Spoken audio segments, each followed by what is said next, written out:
बिस्मिल्लाहिर्रहमानिर्रहीम। अस्सलाम वालेकुम। कैसे आप सब लोग? उम्मीद करती हूँ आप लोग खैरियत से होंगे। अल्लाह ताला हमेशा आप लोगों को हंसता मुस्कुराता खुश और आबाद रखें। आज के इस वीडियो में मैं आप लोगों के साथ शेयर कर रही हूँ सेवइयों की रेसिपी, जिसे बनाना बहुत आसान है। सर्दियों का मौसम आ रहा है और फिर अब बारिशें भी शुरू होंगी, तो ऐसे मौसम में कुछ मीठा खाने को दिल करता है, और मीठा भी कुछ ऐसा जो कि झटपट बन के तैयार हो जाए। तो जी देखिए, गर्मा गर्म सेवइयाँ बन के तैयार हैं। तो आइए हम इसे बनाना शुरू करते हैं। सबसे पहले मैंने एक पतीली ली है। उस पतीली के अंदर मैंने कुकिंग ऑयल ऐड कर दिया है, और इसके अंदर मैंने सेवइयों के 2 पैक ऐड कर दिए हैं। मेरे पास 2 पैक थे, वही मैंने ऐड किए हैं। आप अपनी फैमिली के हिसाब से कम ज़्यादा कर सकते हैं। तो अच्छा, आप cooking oil, simple cooking oil की जगह देसी घी भी यूज़ कर सकते हैं। तो यहाँ पर अब मैंने इसे अच्छे तरीके से मिक्स कर लेना है। पहले आप थोड़ा ज़्यादा घी डाल दें, लेकिन इसके ब्राउन होने के बाद आप बाकी का घी निकाल सकते हैं। तो यहाँ पर मैंने चम्मच से इसे अच्छे तरीके से मिक्स कर लेना है। अच्छा, सेवइयों को हमने ज़्यादा जलाना नहीं होता, इसे लाइट गोल्डन ब्राउन होने तक हम पकाते हैं, चाहे ये सेवइयाँ सिंपल वाली हो या फिर रंगीन सेवइयाँ हो। तो यहाँ पर मैंने इसे लाइट गोल्डन ब्राउन होने तक पका लेना है। थोड़ा सा ये लाइट गोल्डन ब्राउन हो चुकी हैं, लेकिन मैंने इसे कुछ और देर के लिए पका लेना है। तो जी यहाँ पर आप लोग देख सकते हैं कि बिल्कुल जैसा मुझे चाहिए था वैसा गोल्डन कलर आ चुका है। तो यहाँ पर मैंने इसे मिक्स कर लेना है, और फिर हम आगे का प्रोसेस करेंगे कि आगे क्या करना है। उससे पहले अगर आप लोगों को लग रहा है कि आपने घी थोड़ा ज़्यादा यूज़ कर लिया है, तो आपने इस टाइम पर घी को निकाल लेना है। अच्छा, तो अब इसके बाद मैंने घी को निकाल लिया था जो थोड़ा सा एक्स्ट्रा था, और यहाँ पर मेरे पास पानी है।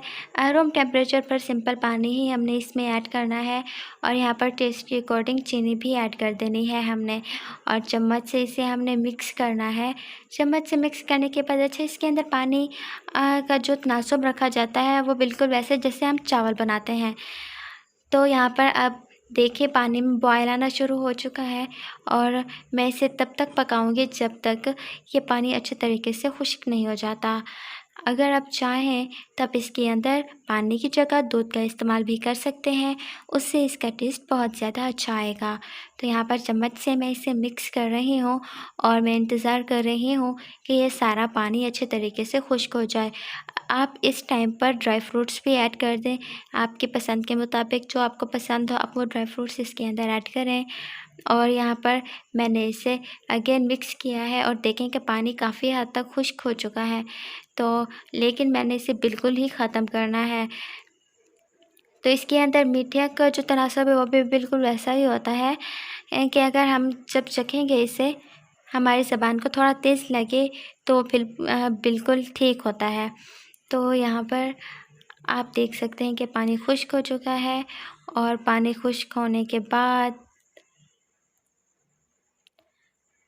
यहाँ पर तो मैंने आपको पूरे किचन की सैर करा दी। खैर, यहाँ पर अब पानी खुश्क हो चुका है, और मैंने इसे दम पे लगा देना है। दम पे लगाने का सिंपल तरीका है, जैसे हम चावलों को दम पे लगाते हैं वैसे ही, कोई मुश्किल बात नहीं है।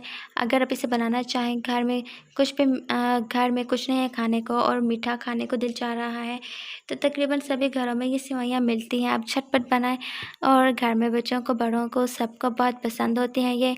और सर्दियों में ख़ास तौर पर इसका इस्तेमाल किया करें, क्योंकि नज़ला, ज़ुकाम, खांसी से ये निजात दिलाती हैं। अगर आपको नज़ला, ज़ुकाम, खांसी है तो आप गरम गरम खाएंगी इसे, तो इससे आराम पहुंचता है। तो जी, आज की वीडियो आप लोगों को कैसी लगी? वीडियो पसंद आई हो तो अपनी फैमिली के साथ, फ्रेंड्स के साथ शेयर ज़रूर कीजिएगा। और अगर आप लोग चैनल पर नए हैं तो प्लीज़ चैनल को सब्सक्राइब कर दें, और बेल के आइकन को प्रेस करना बिल्कुल मत भूलें। इससे क्या होगा कि हमारी हर नई आने वाली वीडियो का नोटिफिकेशन सबसे पहले आप लोगों को मिलेगा। Once again please subscribe to my YouTube channel विलिश Desi cooking. Thanks for watching. बहुत जल्द मिलेंगे एक नई वीडियो में।